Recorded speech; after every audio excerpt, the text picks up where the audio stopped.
Tuning this place.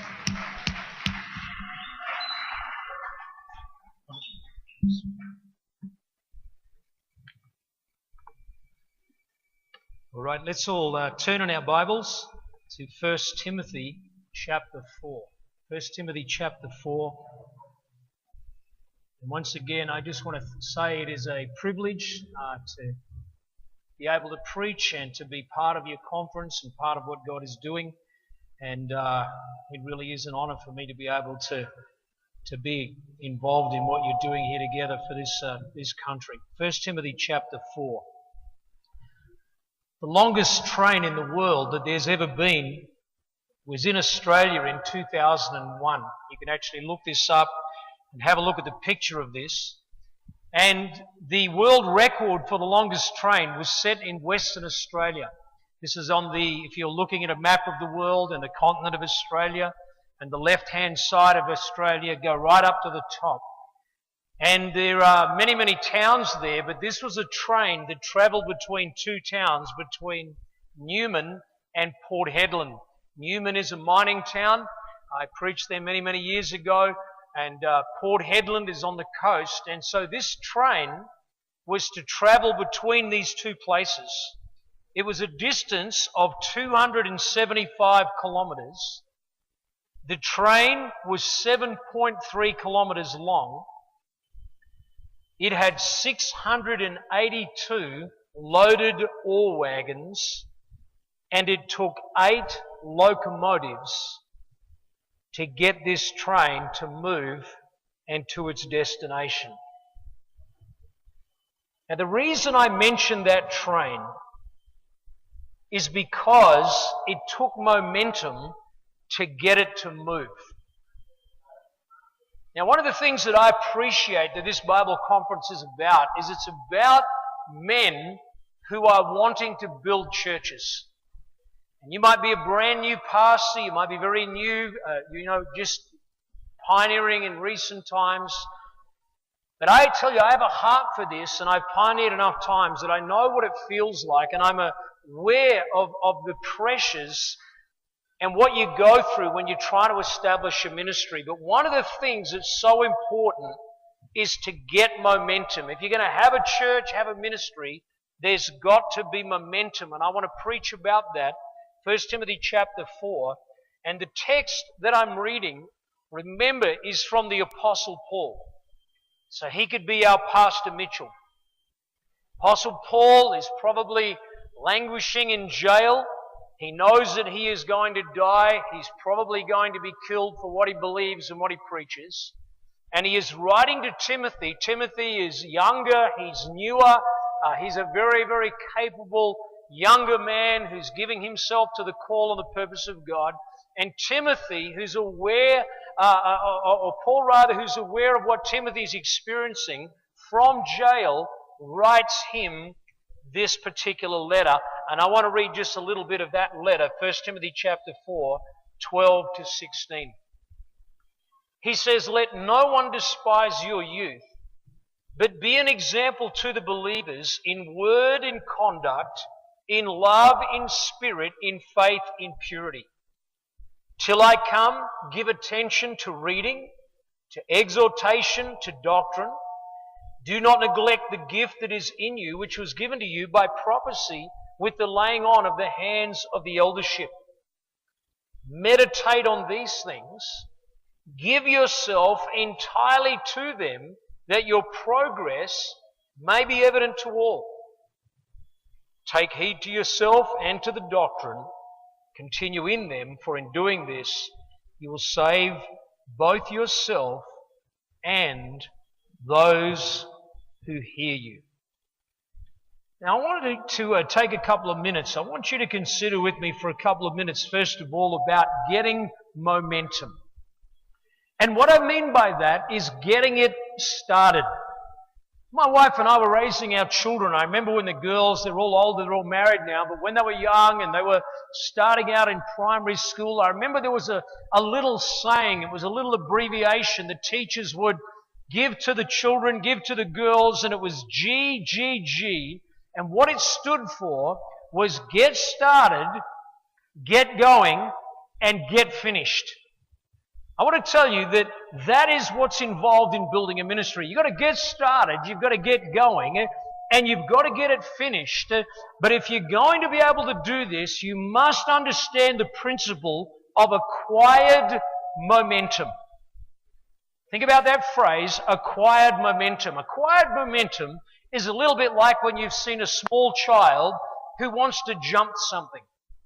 So the child comes to whatever it is, they're maybe going to jump across a ditch, or maybe they're going to jump across, there's a gap in the concrete, and you've all seen this with little children. There's a little child that will kind of come to the edge, and it begins to measure it, and it kind of backwards and forwards, and take a little step back, and then it'll take a step forward again, and eventually what it'll do, it'll lean back, maybe take a step or two, and then it'll throw itself forward, and it'll jump over.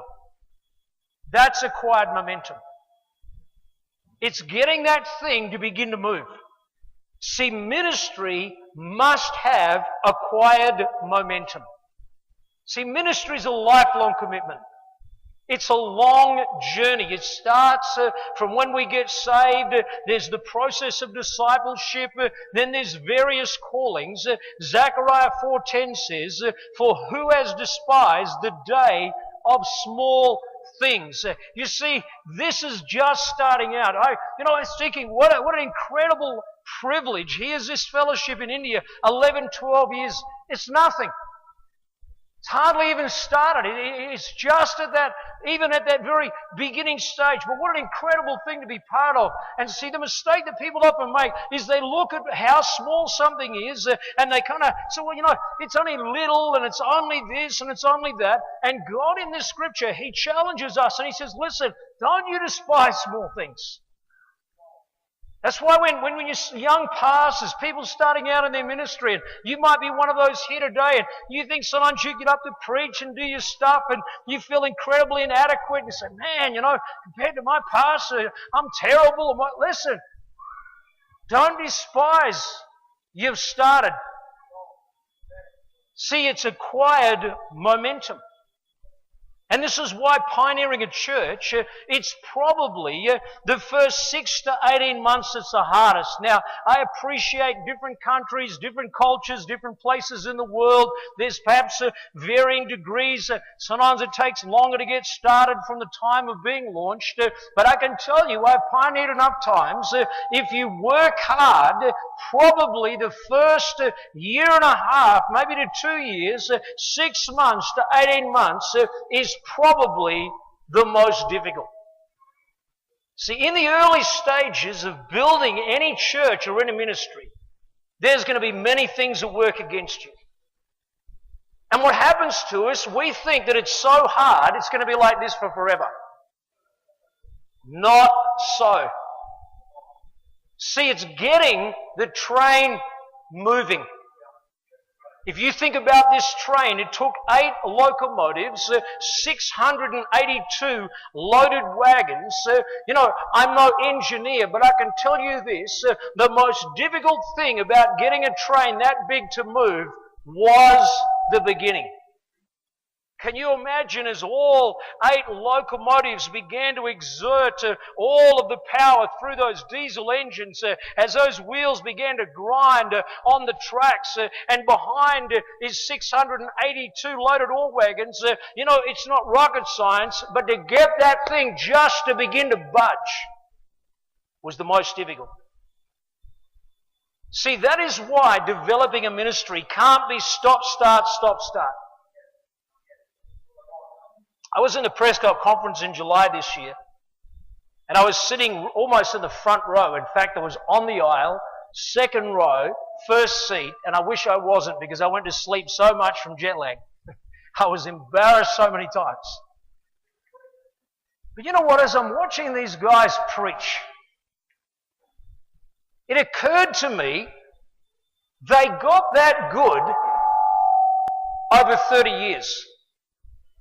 I began to think how many thousands of sermons they've written, how many lessons that they've gone through, how many times that they've preached. And I'm sitting and I'm kind of taking this all in. I'm kind of measuring them as we all do when we listen to somebody preach. And I realized, they got there by getting momentum, by getting going. But it's taken many years to reach that particular point. Now that is Paul's point in his letter. What he's saying to Timothy is you've got to consistently persevere. My son has just finished high school. We're waiting to see his end results, but my son was raised half of his life in South Africa. We were in South Africa for a total of about 9 years in 2 different portions. And so my boy first went to South Africa when he was 5 weeks old. And then, half of his life, he's 18, he lived in South Africa. And so one of the sports, thank you so much, Pastor Ellis, you helped me out here today. But one of the sports of many that he played and that he loved is rugby. And one of my great joys has been watching him play. It's the thing I'm going to miss. And I also love the way he gets beaten up and at the end he's cut and he's bruised and he's gouged and I'm a bit like Pastor Ellis's mum and dad. It's like, you know what, suffer, you'll be right. But I like it because it's very blokey, it's very male. Okay? But there's something about the game of rugby that when you're watching the game, I found myself so many times, I'm a very vocal supporter. I don't just kind of stand back and, like tennis or cricket, lovely catch and lovely six. So I'm vocal. But many times when I'm watching his team play, I find myself leaning in the direction that the team's trying to get to. And it's weird. I have done this dozens and dozens of times and I catch myself. I feel kind of, people look, who is that? Why is that guy leaning? Is he need prayer? Is there something wrong with him? But see, what it is as I'm watching his team play and I'm watching him, I want them to win. I want them to succeed. And that's why I'm leaning sometimes, not just him, but the other players. I'm leaning because as they're pressing, as they're trying to overcome the opposition. And see, that's exactly what Paul's doing in this scripture. It's like he's watching Timothy and he's leaning with him. He's with him all the way. He wants him to succeed. And he's saying, Timothy, you've got to consistently persevere. Listen to the way that he words the letter. He says things like, give attention. Do not neglect. Give yourself entirely to them. Take heed to yourself. Continue in them. This is his pastor watching from a distance. He's cheering him on. He's willing him on. But Paul knew that Timothy had to do it himself. I've planted out 4 churches in the last 4 years. And sometimes I think I feel the pressure of their endeavor in ministry more than they do. I want them to succeed. I care for them. I've got to be careful not to text them after every service. I have this temptation. How was your morning service? I'm always worried. Sometimes when people are starting out to have a church service, this is Australia, nobody comes. And I wake up at night and I'm worried for them and I'm concerned for them because I want them to make it. Why? Because I know they can make it. I know they can preach. I know they've got the goods. But this is what Paul is talking about to Timothy. He understood, Timothy, you are the only one that can do this. We get all the help in the world. We'll give all the help in the world. But when everything is said and done, we have to work at our own ministry. Now, having said that, I want to talk to you secondly about the realities in building momentum. See, this train that they took between these 2 places, the longest train didn't just happen by accident, but by deliberation. See, there's some things that can't be ignored if you want to gain momentum. And after you gain momentum, you have to build and maintain momentum. See, what Paul is highlighting in the text, he's highlighting growing, he's highlighting progressing, and he says very specifically, Timothy, there's got to be some evidence. Verse 15, that your progress may be evident to all. See, Pastor, you can't cruise. You know, people go on these cruises. It doesn't really interest me. I'd be bored to tears after a day or so. I want to go home and do some work. But, you know, people like to go on these cruises. And I learned recently that the most popular, the nation that loves cruises more than any in the world is actually Australians. It's where they make most of their money now. When people go on these cruises, though, the picture or the imagery is that we're just going to relax. We're going to sit on a deck chair and we're going to sip nice drinks and we're going to look at the horizon and all the food is laid on and there's entertainment at night and you can do whatever you want or you can do absolutely nothing at all. And that's why it's called going on a cruise. The principle is to take it easy. Listen to me, you cannot cruise in the ministry. It's imperative that we keep growing. You know, one of the things that I find extraordinary about Pastor Mitchell is he's still growing. Not in height, but spiritually. I guarantee when he's here this week, he'll mention some book or books that he recently read. He's still writing sermons. You know, you kind of think, you know, long service leave, you know, you've paid your price, you're going to kick back now. No, he's still growing. Because you don't just have to get momentum, but you must build momentum. I want to consider several areas that are part and parcel of growing. Let me list these to keep it simple for you. Number one is trials. See, there's more at stake than we realize in trials. Barrenness, setbacks. These are battles to win, and anyone who's ever succeeded in ministry, they've been through countless trials and pain. I have no doubt there's possibly or probably people sitting here right now and you're going through some of those. In fact, you came to conference and you know what, I'm quitting, I'm not doing this anymore. I should have gone with a career. I should have taken on, you know, what Dad said or Uncle Bob. I can't do this anymore. This is too painful. This is too difficult. I'm going to quit. Listen, that's normal. Not only that, there's definitely going to be some more again. James 1:2, my brethren, count it all joy when you fall into various trials. The Message renders that verse this way. It says, consider it a sheer gift, friends. It's almost like comical, friends. When tests and challenges come at you from all sides. See, there's something about the trials of ministry that irons out the wrinkles in our lives. But when I look back over the years now of being involved in ministry, I hate to tell you this, but I have to be very, very honest, is that the trials and the horrible times have probably taught me the most. It's how you learn. It's where you grow. Because there's something about those trials that they expose our weaknesses, they expose our character flaws, and sometimes this is what happens. People go, well, you know what, but it's too hard. Well, my answer to that is, well, it's too bad. Hey, it's ministry. Join the club. See, I don't know about in India, but in Australia, to be a pastor, you're the lowest of the low. I was telling you, Pastor, in Australia, when I'm doing business, I don't tell people I'm a pastor because they immediately think you're stupid. Price goes up, they start giving you all these lies and rubbish, and I don't tell them that. But see, in some places in the world, be a pastor, it's an achievement. It's like I've arrived. But listen, ministry, genuine ministry, is going to come with pain. This is part of the growing. In South Africa, there's a very world-famous marathon called the Comrades. It's run between the city of Durban, which is a major Indian city, and the town of Pietermaritzburg that's up on the top, basically, of the mountains, and it's a 90-kilometre run. And each year they reverse. One year they run from Durban to Pietermaritzburg. The next year they run from Pietermaritzburg down to Durban.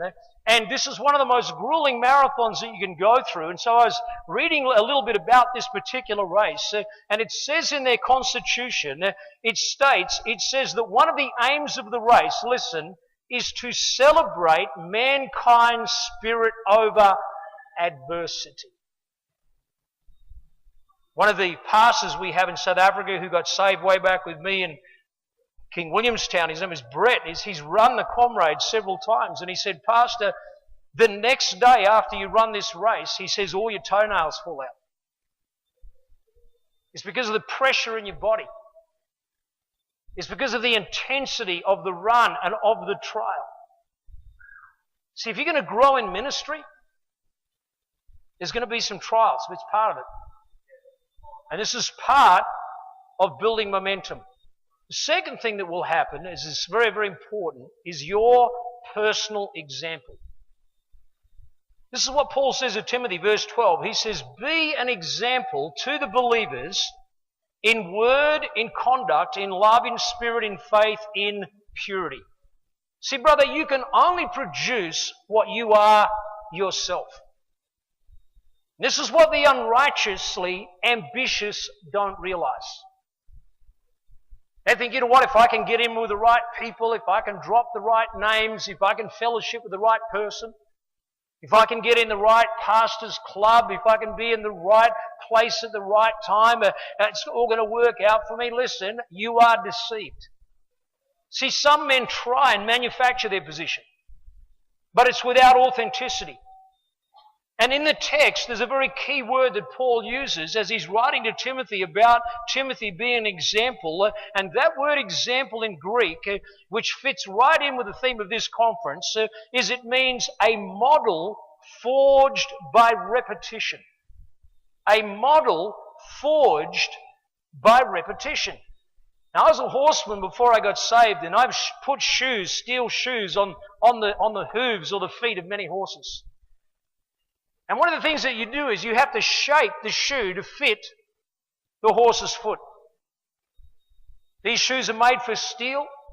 And so you take that horseshoe, you put it on what's called an anvil, which is like another big heavy steel block, and you put that horseshoe on the anvil, you get a hammer just like in this picture, and you begin to smack that horseshoe. You hit it time and time again. The shoe jars so often in your hand every time you hit it, and then you hold the shoe up, you put it up against the hoof of the horse. Oh no, it's got to go a little bit there again. You take it back to the anvil and you hit it again and you hit it again, and eventually you get that to be the right shape. That is a picture of what being an example is for your disciples. That it's when people see you again and again doing the same thing. That if a man is not conducting as a model or a template, he can't be copied. And this is why some men, a year comes, a year goes, a year comes, another one goes, and still no disciple. Still no men praying, still no men pressing, and I'm convinced it's because they're not having modeled for them what God wants them to be. See, if your church is going to build momentum, you've got to start it. You're off the blocks. You've got the sign up. You've got the place. You've got the flyers. You've got the business card with your name on. But listen, if you're going to build something substantial, if you're going to build momentum, those disciples, those people in the church, you have to be a model that they can copy. Jesus said, somebody mentioned this morning already, follow me and I will make you. You know what Jesus was saying in that statement? He was saying, copy me. That's why when you first start pioneering, nobody, you say, come to prayer meeting. And they actually turn up. And so, you've taught on prayer, you've talked to them about prayer, you've preached on prayer, but you know how they learn to pray? They see you sit down as a pastor, I've done this so many times, and you're praying, and if you ever look up, you realize they're not praying, they're looking at you. And you feel weird.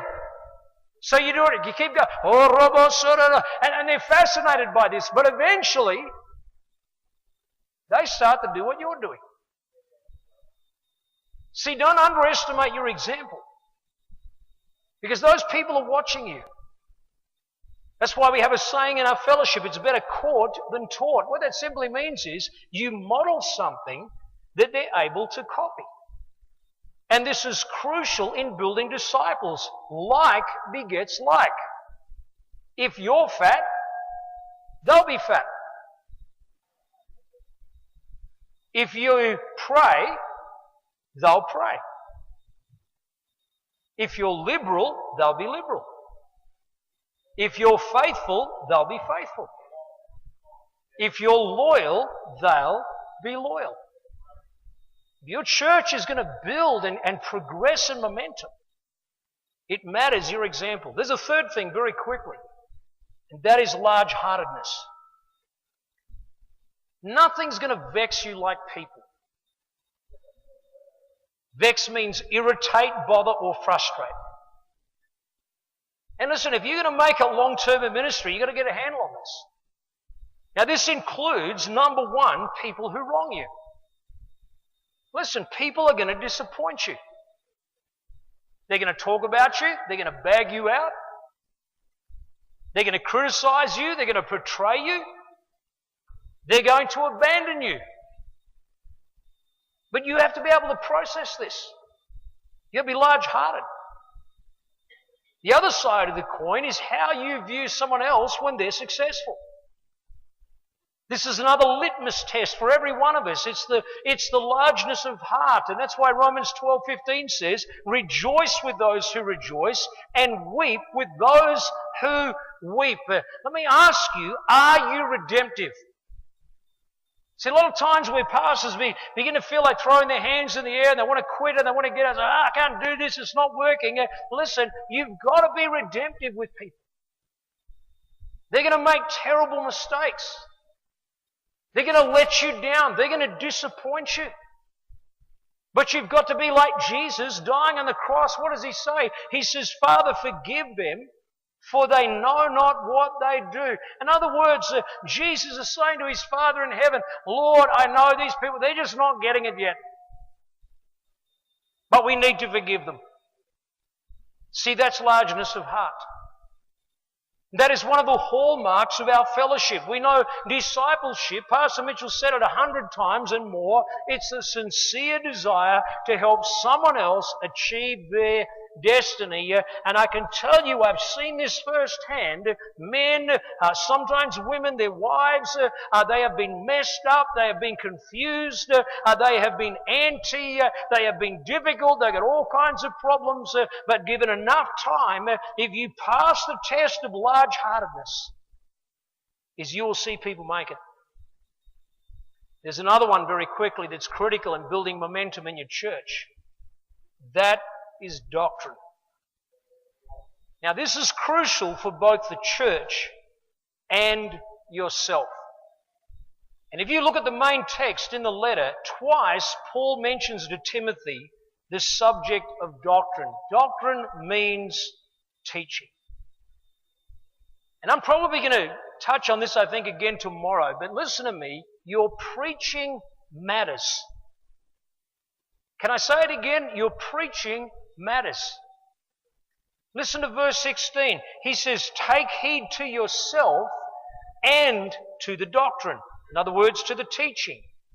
He says, continue in them, for in doing this, you will save both yourself and those who hear you. Here is the same thread from last night. Like never before, we need men who know the truth, preach the truth, and uphold the truth. Pastor, that is your job. This is one of your core responsibilities because we live in a generation that has never been as deceiving, it has never been as self-serving, and never has been as narcissistic in all of history as the way that people are in the world now. That is why you've got to preach truth, and that is why the Bible says in Ephesians 4, speaking the truth in love. That same verse in the Amplified, it says, but speaking the truth in love, in all things, both our speech and our lives, expressing His truth. Listen, it matters what people believe, and so it matters what you teach. See, what you preach is what people ultimately believe. Over the years, there's been occasion I can think of a number. I don't have time to, mention. They probably don't even bear mentioning. But there are times when crazy stuff comes in like a torrent to the church. Kind of bleeds through. It happens all around the earth. There's something how people can't be very original. And there's been a number of key moments when I look back over the years where crazy doctrine and crazy things have come along. And I don't think that I'm that intelligent. I don't think that I'm very theological at all. And certainly when I think back to a number of the formative years of my own ministry, but I remember when some of this crazy stuff came through. Just immediately be able to say, that's rubbish. It's off the wall. I remember many years ago when I was pastoring in Western Australia, south of Perth, this was in the 90s, and there was a thing called the Laughing Revival that was kind of going around the place. And I remember we were summoned to a little meeting there in Perth, and there was about probably 12 or 14 pastors, and the leader at the time had a little video that he was going to show us of what was going on with this laughing thing. And so they plugged the old cassette in, and we just kind of sat there. I was probably 31, 32, maybe 33 years of age, I don't remember, but I just happened to be sitting in this very good sort of a focal point that either side of me there were the other pastors. So this videotape comes on, and the people are doing mad stuff. They're being chickens, and they're barking like dogs, and they're carrying on crazy. And immediately it was like, God, what is that? And I looked along the line, either side of me, at each of the pastors. They're all in our fellowship. And I could see the look on their faces that unanimously every single man rejected what they were watching. Do you know why?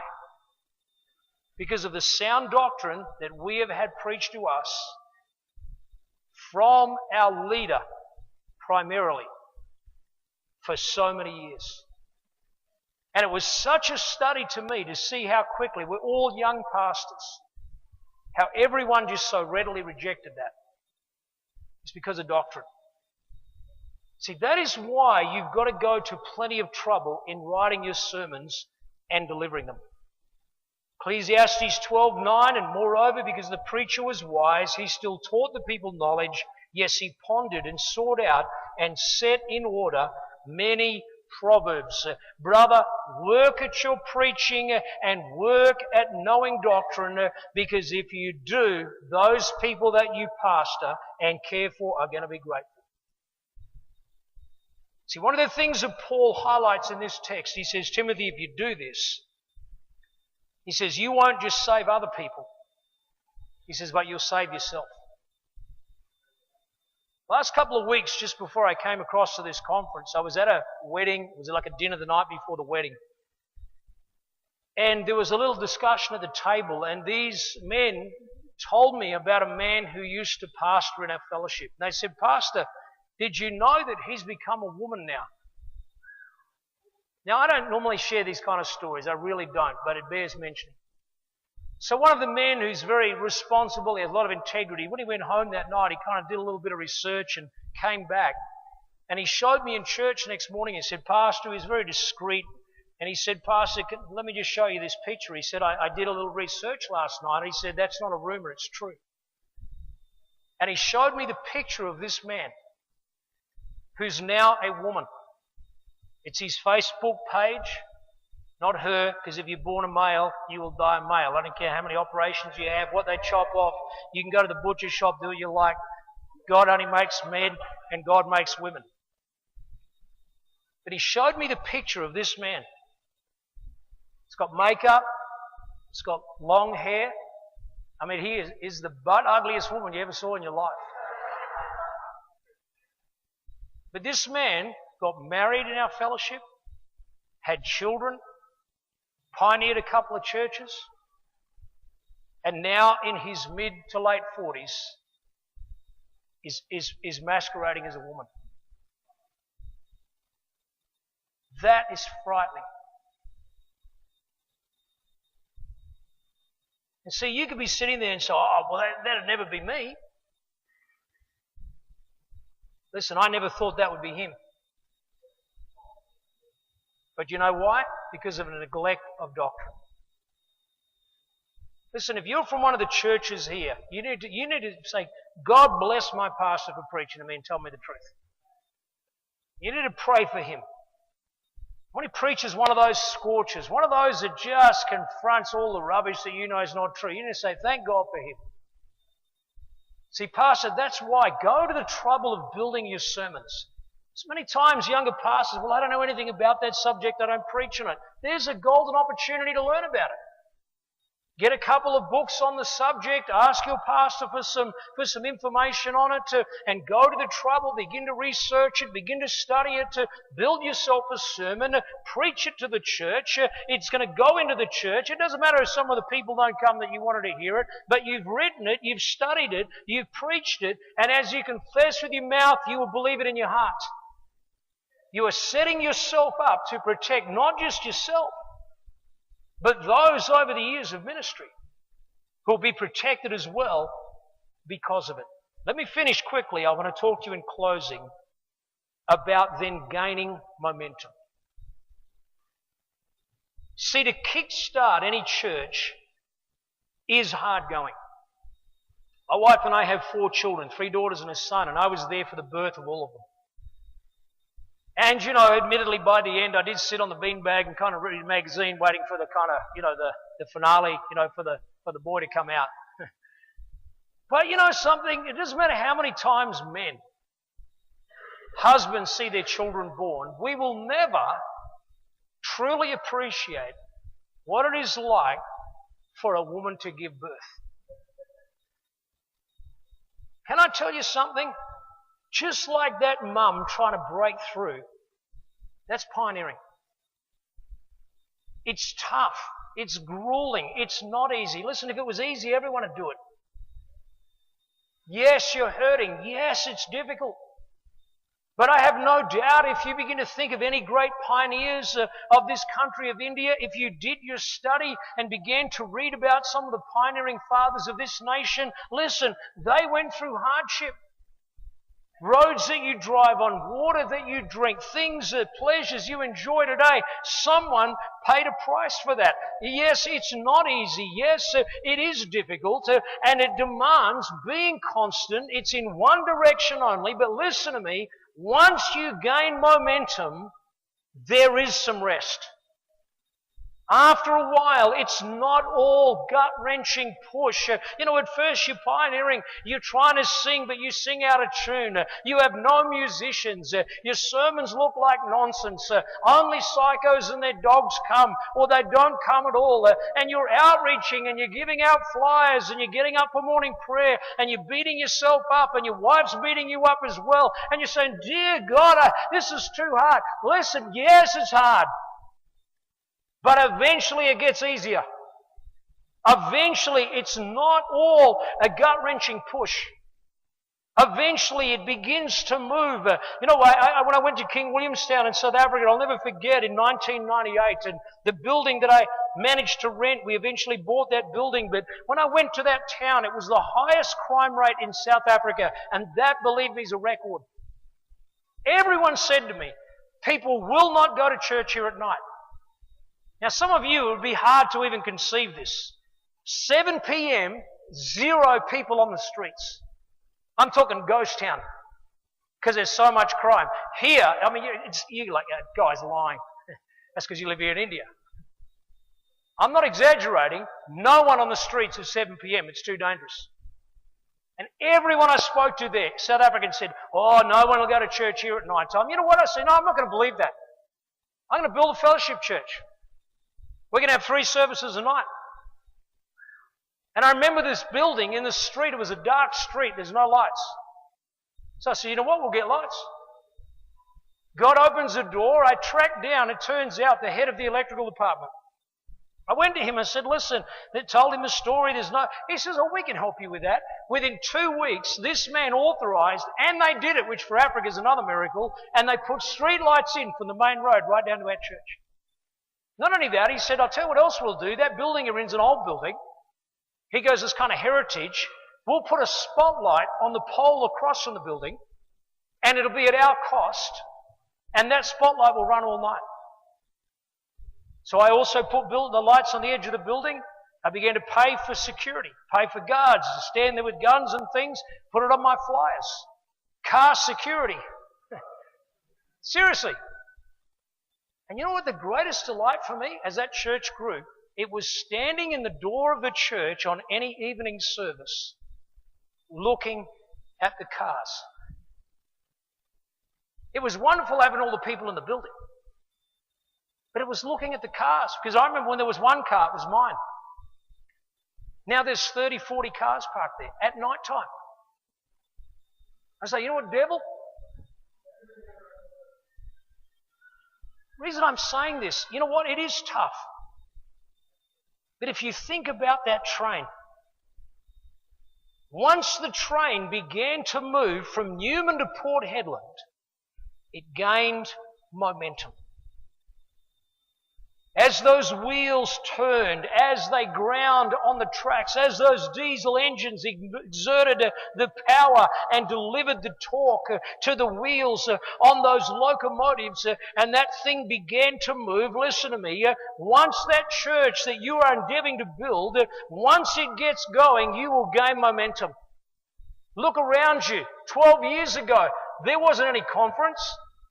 Listening to this precious national man preach today, 12 years ago, I don't know what he was doing. He might have been running a brothel. Who knows what he was doing? Now he's preaching the gospel. Are you following me? That is why you don't know what God's going to do yet. In Ezekiel chapter 47, here is the very principle I preached of acquired momentum. It talks in verse 3 about the prophet. He goes outside of the temple and the water's begun to move, and he says, the water came to my ankles. Ezekiel 47 verse 4, the water came up to my knees.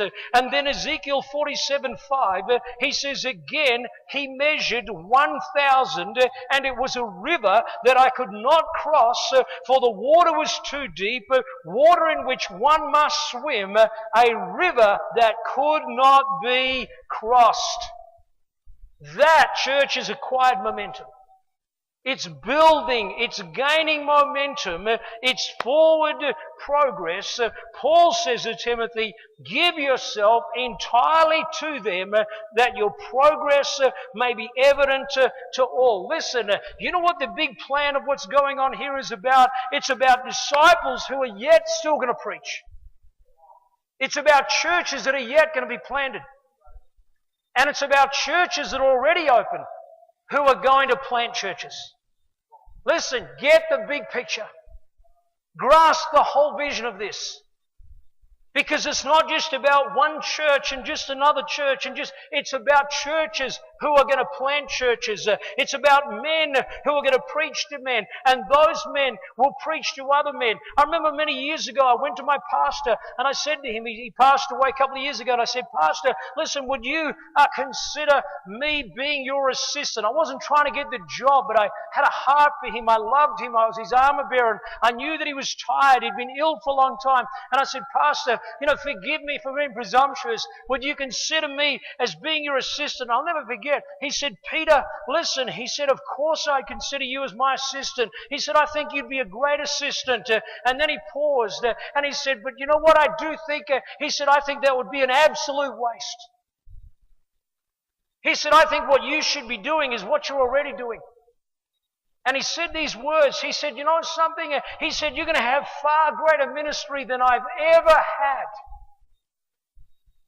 Church, I was so humbled. I was so convicted because I know me. And I knew him. And in my estimation, and I still believe that, I don't think I could ever be even a patch, even a touch of the man that he was. But you know what that man understood? He says, you know what? You've got a calling. You've got a ministry. God's got a plan for you. And his vision for me and his belief for me was bigger than what I could see myself. I want to say to many of you men, many women, many precious people that are here today, God's got a plan for you. It's far bigger than you can even see. But if you already sense that God has called you to this, give yourself entirely to it, that your progress will be evident to all. Stop playing games. Stop thinking about plan B. Stop thinking about what other option there might be. Paul says to Timothy, Timothy, concentrate. Give yourself to this. Because I want to tell you, church, is that when you deliver that precious cargo like that train, it is worth it. For all the pain, all the trials, all the hard work, all of the grueling at times things that you've got to experience to keep going, it's worth it. You know, I look at many people here. I had the privilege of preaching in Coxtown Sunday. Look at this precious congregation of people, and I realize, you know what, it's worth it for these people. I look at the church that I'm in today. I've only got 10 original people in our whole church. 10. The church is 30 years old. And we've got every skin colour, every language, every nation. We're outgrowing our building. We've already doubled our building. And I look at these people and say, dear God, thank you for what you've done. See, brother, you can do this. You can do this. But make that decision and settle it. And say, God called me to this, and I'm going to make this my life's work. 10 years, 20 years. You know, I so enjoyed listening to Pastor Ellis preach. He and I got sent out at the same conference in 1990. Exactly the same conference. I didn't know him. And we ended up being in neighbouring towns, which Australia, that's like 6 hours. But I loved listening to him preach today. See, he didn't get like that in 2 weeks or 5 years. It took a quarter of a century. And you know what, brother? That's you. That's exactly who you will be. You know, we're going to get the big boys in, Pastor Campbell, Pastor Mitchell. I love them. I pray, keep them alive another 20 years. We need them to keep leading us. But you know what? That's who we should want to be like. So you know what, Lord, I'm going to keep at this, and I can have what they have, and I can have the impact that they're having. Let's pray. Can you bow your